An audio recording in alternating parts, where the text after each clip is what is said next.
युद्ध कांड के 90वें सर्ग में इंद्रजीत और लक्ष्मण का भयंकर युद्ध और इंद्रजीत के वध का वर्णन है, जो इस प्रकार है। घोड़ों के मारे जाने पर पृथ्वी पर खड़े हुए महातेजस्वी निशाचर इंद्रजीत का क्रोध बहुत बढ़ गया। वह तेज से प्रज्वलित सा हो उठा। इंद्रजीत और लक्ष्मण दोनों के हाथों में धनुष थे। दोनों ही अपनी अपनी विजय के लिए एक दूसरे के सम्मुख युद्ध में प्रवृत्त हुए थे। वे अपने बाणों द्वारा परस्पर वध की इच्छा रखकर वन में लड़ने के लिए निकले हुए दो गजराजों के समान एक दूसरे पर गहरी चोट करने लगे। वानर और राक्षस भी परस्पर संहार करते हुए इधर उधर दौड़ते रहे, परंतु अपने अपने स्वामी का साथ न छोड़ सके। तदंतर रावण कुमार ने प्रसन्न हो प्रशंसा करके राक्षसों का हर्ष बढ़ाते हुए कहा, श्रेष्ठ निशाचर, चारों दिशाओं में अंधकार छा रहा है, अतः यहाँ अपने या पराये की पहचान नहीं हो रही है। इसलिए मैं जाता हूँ, दूसरे रथ पर बैठकर शीघ्र ही युद्ध के लिए आऊंगा। तब तक तुम लोग वानरों को मुंह में डालने के लिए निर्भय होकर ऐसा युद्ध करो जिससे ये महामनस्वी वानर नगर में प्रवेश करते समय मेरा सामना करने के लिए न आवे। ऐसा कहकर शत्रुहंता रावण कुमार वानरों को चकमा देकर रथ के लिए लंकापुरी में चला गया। उसने एक स्वर्णभूषित सुंदर रथ को सजाकर उसके ऊपर प्रास, खंग और बाण आदि आवश्यक सामग्री रख फिर उसमें उत्तम घोड़े जुतवाए और अश्व हाँकने की विद्या के जानकार और हितकर उपदेश देने वाले सारथी को उस पर बिठाकर वह महातेजस्वी समर विजयी रावण कुमार स्वयं भी उस रथ पर आरूढ़ हुआ। फिर प्रमुख राक्षसों को साथ ले वीर मंदोदरी कुमार काल शक्ति से प्रेरित हो नगर से बाहर निकला।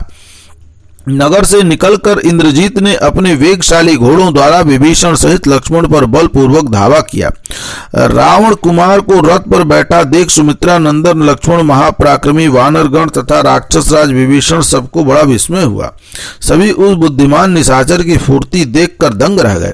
तत्पश्चात क्रोध से भरे हुए रावण पुत्र ने अपने बाण समूहों द्वारा रणभूमि में सैकड़ों और हजारों वानर युद्धपतियों को गिराना आरंभ किया। युद्ध विजयी रावण कुमार ने अपने धनुष को इतना खींचा कि वह मंडलाकार बन गया। उसने कुपित हो बड़ी शीघ्रता के साथ वानरों का संहार आरंभ किया। उसके नाराजों की मार खाते हुए भयानक पराक्रमी वानर सुमित्रा कुमार लक्ष्मण की शरण में गए, मानो प्रजा ने प्रजापति की शरण ली हो। तब शत्रु के युद्ध से रघुकुल नंदन लक्ष्मण का क्रोध भड़क उठा। वे रोष से जल उठे और उन्होंने अपने हाथ की फुर्ती दिखाते हुए उस राक्षस के धनुष को काट दिया। यह देख उस निशाचर ने तुरंत ही दूसरा धनुष लेकर उस पर प्रत्यंचा चढ़ाई, परंतु लक्ष्मण ने 3 बाण मारकर उसके उस धनुष को भी काट दिया। धनुष कट जाने पर विषधर सर्प के समान 5 भयंकर बाणों द्वारा सुमित्रा कुमार ने रावण कुमार की छाती में गहरी चोट पहुंचाई। उनके विशाल धनुष से छूटे हुए वे बाण इंद्रजीत का शरीर छेद कर लाल रंग के बड़े बड़े सर्पों के समान पृथ्वी पर गिर पड़े। धनुष कट जाने पर उन बाणों की चोट खाकर मुंह से रक्त वमन करते हुए रावण पुत्र ने पुनः एक मजबूत धनुष हाथ में लिया। उसकी प्रत्यंचा भी बहुत दृढ़ थी। फिर तो उसने लक्ष्मण को लक्ष्य करके बड़ी फुर्ती के साथ बाणों की वर्षा आरंभ कर दी, मानो देवराज इंद्र जल वर्षा कर रहे हों। यद्यपि इंद्रजीत द्वारा की गई उस बाणों को रोकना बहुत ही कठिन था, तो भी शत्रुदमन लक्ष्मण ने बिना किसी घबराहट के उसको रोक दिया। रघुकुल नंदन महातेजस्वी लक्ष्मण के मन में तनिक भी घबराहट नहीं थी।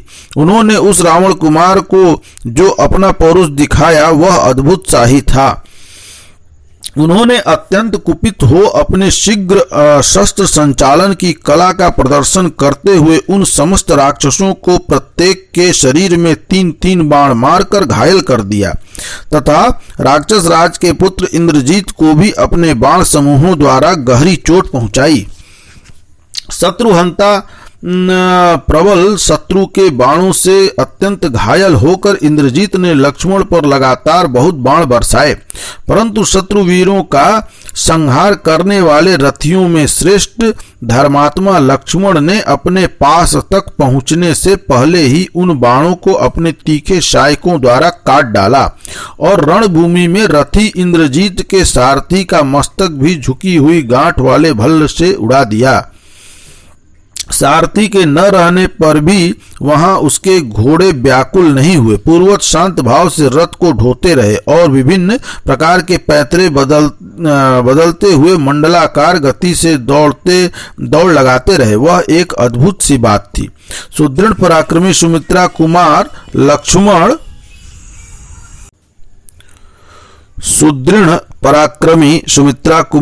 लक्ष्मण अमरश के वशीभूत हो रण क्षेत्र में उसके घोड़ों को भयभीत करने के लिए उन्हें बाणों से बेधने लगे।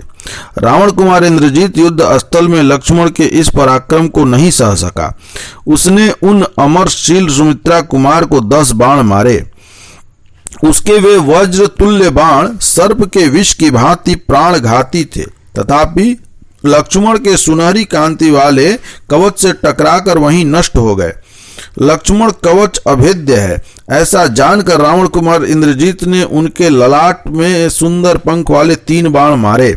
उसने अपने अस्त्र चलाने की फुर्ती दिखाते हुए अत्यंत क्रोधपूर्वक उन्हें घायल कर दिया।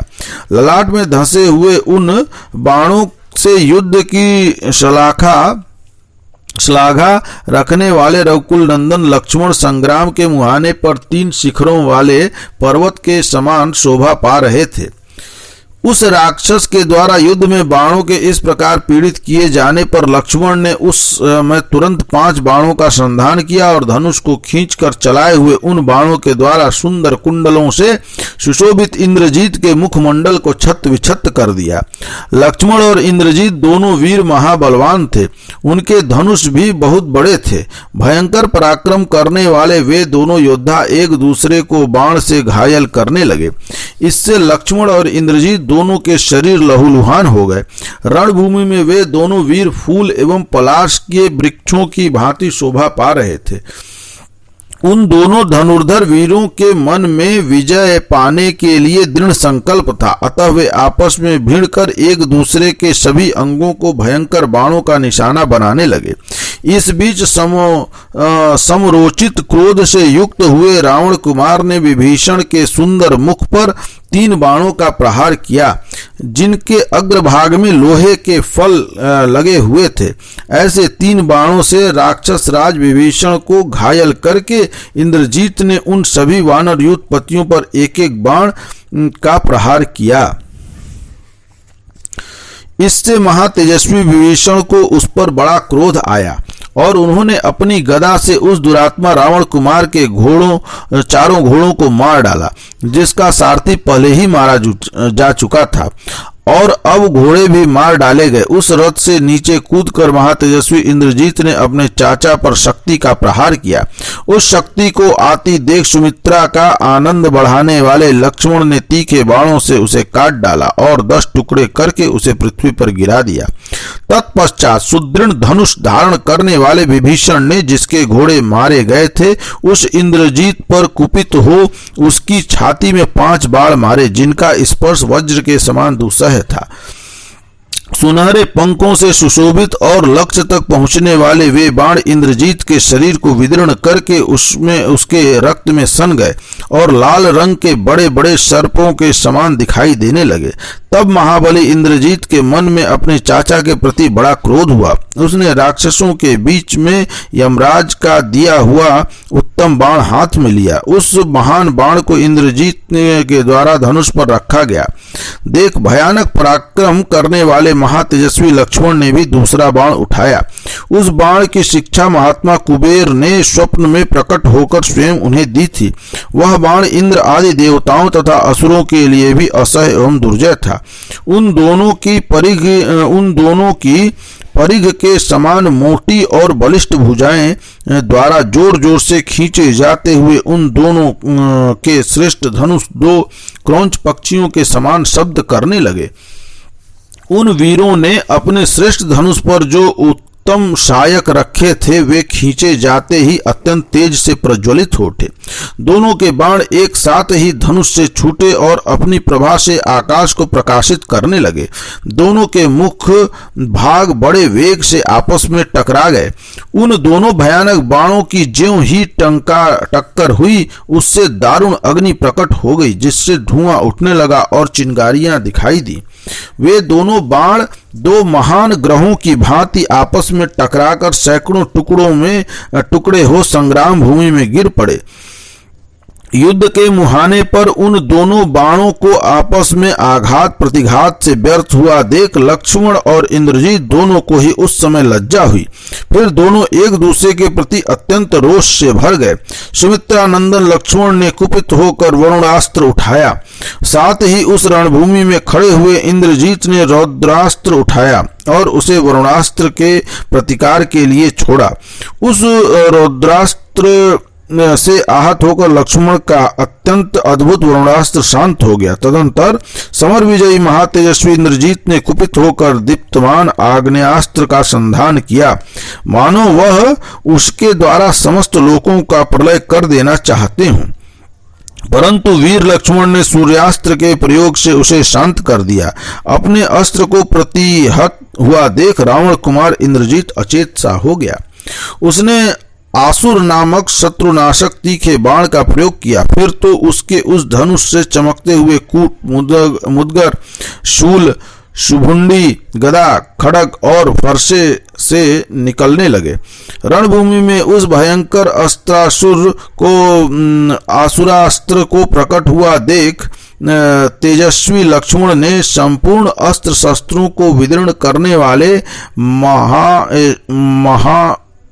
महेश्वरास्त्र का प्रयोग किया, जिसका समस्त प्राणी मिलकर भी निवारण नहीं कर सकते थे। उस माहेश्वरास्त्र के द्वारा उन्होंने उस असुरास्त्र को नष्ट कर दिया। इस प्रकार उन दोनों में अत्यंत अद्भुत और रोमांचकारी युद्ध होने लगा। आकाश में रहने वाले प्राणी लक्ष्मण को घेर कर खड़े हो गए। भैरव गर्जना से गूंजते हुए वानरों और लक्ष्मण के उस भयानक युद्ध के छिड़ जाने पर आश्चर्यचकित हुए बहुसंख्य प्राणी आकाश में आकर खड़े हो गए। उनसे घिरे हुए उस आकाश की अद्भुत शोभा हो रही थी। ऋषि, पितर, देवता, गंधर्व, गरुड़ और नाग भी इंद्र को आगे करके रणभूमि में सुमित्रा कुमार की रक्षा करने लगे। तत्पश्चात लक्ष्मण ने दूसरा उत्तम बाण अपने धनुष पर रखा, जिसका स्पर्श आग के समान जलाने वाला था। उसमें रावण कुमार को विदीर्ण कर देने की शक्ति थी। उसमें सुंदर पर लगे थे। उस बाण का सारा अंग सुडौल एवं गोल था। उसकी गांठ भी सुंदर थी। वह बहुत ही मजबूत और स्वर्ण से भूषित था। उसमें शरीर को चीर डालने की क्षमता थी। उसे रोकना अत्यंत कठिन था। उसके आघात को सह लेना भी बहुत मुश्किल था। वह राक्षसों को भयभीत करने वाला तथा विषधर सर्प के विष की भांति शत्रु के प्राण लेने वाला था। देवताओं द्वारा उस बाण की सदा ही पूजा की गई थी। पूर्व काल में देवासुर संग्राम में हरे रंग के घोड़ों से युक्त रथ वाले पराक्रमी शक्तिमान एवं महातेजस्वी इंद्र ने उसी बाण से दानवों पर विजय पाई थी। उसका नाम था इंद्रास्त्र। वह युद्ध के अवसरों पर कभी पराजित या असफल नहीं हुआ था। शोभा संपन्न वीर सुमित्रा कुमार लक्ष्मण ने अपने उत्तम धनुष पर उस श्रेष्ठ बाण को रखकर उसे खींचते हुए अपने अभिप्राय को सिद्ध करने वाली यह बात कही, यदि दशरथ नंदन भगवान श्री राम धर्मात्मा और सत्य प्रतिज्ञ हैं तथा पुरुषार्थ में उनके समानता करने वाला कोई दूसरा वीर नहीं है, तो ये हे अस्त्र तुम इस रावण पुत्र का वध कर डालो। सम्रांगण में ऐसा कहकर शत्रुवीर का संहार करने वाले वीर लक्ष्मण ने सीधे जाने वाले उस बाण को कान तक खींचकर इंद्रास्त्र से संयुक्त करके इंद्रजीत की ओर छोड़ दिया। धनुष से छूटते ही इंद्रास्त्र ने जगमगाते हुए कुंडलों से युक्त इंद्रजीत की शिरस्त्राण सहित दीप्तिमान मस्तक को धड़ से काटकर धरती पर गिरा दिया। राक्षस पुत्र इंद्रजीत का कंधे पर से कटा हुआ वह विशाल सिर जो खून से लथपथ हो रहा था भूमि पर स्वर्ण के समान दिखाई देने लगा। इस प्रकार मारा जाकर कवच, सिर और शिरस्त्राण सहित रावण कुमार धराशायी हो गया। उसका धनुष दूर जा गिरा। जैसे वृत्रासुर का वध होने पर देवता प्रसन्न हुए थे, उसी प्रकार इंद्रजीत के मारे जाने पर विभीषण सहित समस्त वानर हर्ष से भर गए और जोर जोर से सिंहनाद करने लगे। आकाश में देवताओं, महात्मा, ऋषियों, गंधर्वों और अप्सराओं का भी विजय जनित हर्षनाद गूंज उठा। इंद्रजीत को धराशायी हुआ जान राक्षसों की वह विशाल सेना विजय से उल्लसित हुए वानरों की मार खाकर संपूर्ण दिशाओं में भागने लगी। वानरों द्वारा मारे जाते हुए राक्षस अपनी शुद्ध बुद्ध खो बैठे और अस्त्र शस्त्रों को छोड़कर तेजी से भागते हुए लंका की ओर चले गए। राक्षस बहुत डर गए थे, इसलिए वे सब के सब पट्टिश, खड़ग और फरसे आदि शस्त्रों को त्याग कर सैकड़ों की संख्या में एक साथ ही सब दिशाओं में भागने लगे। वानरों से पीड़ित होकर कोई डर के मारे लंका में घुस गए, कोई समुद्र में कूद पड़े, कोई पर्वत की चोटी पर चढ़ गए। इंद्रजीत मारा गया और रणभूमि में सो रहा है, यह देख हजारों राक्षसों में से एक भी वहां खड़ा नहीं दिखाई देता। जैसे सूर्य के अस्त हो जाने पर उसकी किरणें यहाँ नहीं ठहरती, उसी प्रकार इंद्रजीत के धराशायी होने पर वे राक्षस वहां रुक न सके, संपूर्ण दिशाओं में भाग गए। महाबाहु इंद्रजीत निष्प्राण हो जाने पर शांत किरणों वाले सूर्य अथवा बुझी हुई आग के समान निस्तेज हो गया। उस समय राक्षस कुमार इंद्रजीत के समर भूमि में गिर जाने पर सारे संसार की अधिकांश पीड़ा नष्ट हो गई, सबका शत्रु मारा गया और सभी हर्ष से भर गए। उस पाप कर्मा राक्षस के मारे जाने पर संपूर्ण महर्षियों के साथ भगवान इंद्र को बड़ी प्रसन्नता हुई। आकाश में नाचती हुई अप्सराओं और गाते हुए महामना गंधर्वों के गीत के नृत्य और गान ध्वनि के साथ देवताओं की दुंदुभी का शब्द भी सुनाई देने लगा। देवता आदि वहां फूल की वर्षा करने लगे। वह दृश्य अद्भुत सा प्रतीत हुआ। उस क्रूर कर्मा राक्षस के मारे जाने पर वहां की उड़ती हुई धूल शांत हो गई। संपूर्ण लोगों को भय देने वाले इंद्रजीत के धराशायी होने पर जल स्वच्छ हो गया, आकाश भी निर्मल दिखाई देने लगा और देवता तथा दानव हर्ष से खिल उठे। देवता, गंधर्व और दानव वहां आए और सब एक साथ संतुष्ट होकर बोले, अब ब्राह्मण लोग निश्चिंत एवं क्लेश शून्य होकर सर्वत्र विचरें। सम्रांगण में अप्रतिम बलशाली निशाचर शिरोमणि इंद्रजीत को मारा गया देख हर्ष से भरे हुए वानर योधपति लक्ष्मण का अभिनंदन करने लगे। विभीषण, हनुमान और रीछ युद्धपति जामवंत ये इस विजय के लिए लक्ष्मण जी का अभिनंदन करते हुए उनकी भूरि भूरि प्रशंसा करने लगे। हर्ष एवं राक्षस का अवसर पाकर वानर किलकिलाते, कूदते और गरजते हुए वहां रघुकुल नंदन लक्ष्मण को घेर कर खड़े हो गए। उस समय अपनी पूंछ को हिलाते और फटकारते हुए वानर वीर लक्ष्मण की जय हो यह नारा लगाने लगे। वानरों का चित्त हर्ष से भरा हुआ था। वे विविध गुण वाले वानर एक दूसरे को हृदय से लगाकर श्री रामचंद्र जी के से संबंध रखने वाली कथाएं कहने लगे। युद्ध स्थल में लक्ष्मण के प्रिय सुहृद वानर उनका वह दुष्कर एवं महान पराक्रम देख बड़े प्रसन्न हुए। देवता भी उस इंद्रद्रोही राक्षस का वध हुआ देख मन में बड़े भारी हर्ष का अनुभव करने लगे। इस प्रकार युद्ध कांड का यह 90वां सर्ग समाप्त हुआ। बोलिए राजा रामचंद्र की जय।